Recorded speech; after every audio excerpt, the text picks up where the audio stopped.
Okay, so snow removal is actually not the most difficult, complicated job of all. In order to do it properly, you need a basic plastic shovel with a good scoop. You need a metal ice chipper, or I just use a metal spade, and a bucket. Now, if you are using salt, that's great. But if you're worried about concrete, pets, or whatever, you can use sand. And sand provides a little bit of grit on icy spots around the backyard. This is the wrong sand. It should be traction sand. I bought play sand. I thought they were the same thing. Maybe they are the same thing, and sand is just useless. But truthfully, sand is something that is used in a lot of places instead of salt to provide traction for specifically for vehicles trying to get out of their driveways. I use it here for the homeowner's property. Uh, Over here, I'm putting down just basic rock salt, which is effective at -8 Celsius, which is really means basically all snowfall events.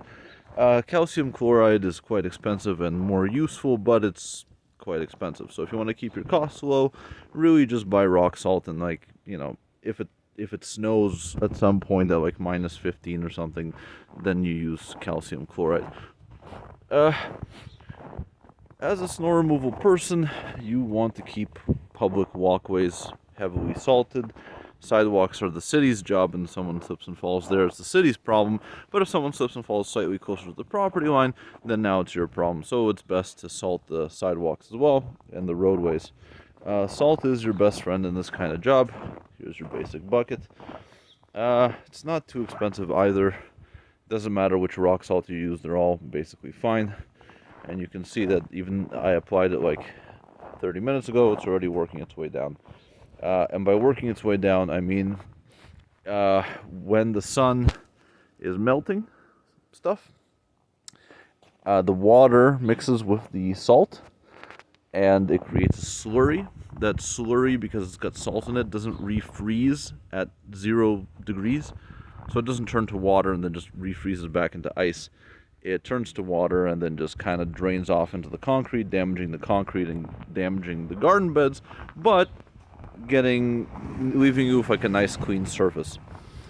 So that's basically it. One thing I realize when I'm shoveling is I kind of toss everything to the left, and then the left side of my back starts to hurt. So one thing I just figured today: one to the left, one to the right, one to the left, one to the right, and that kind of keeps both back muscles activated, and keeps shoveling to a less painful activity. I hope the audio here wasn't fucked up, and that's it. Thank you for listening to the video.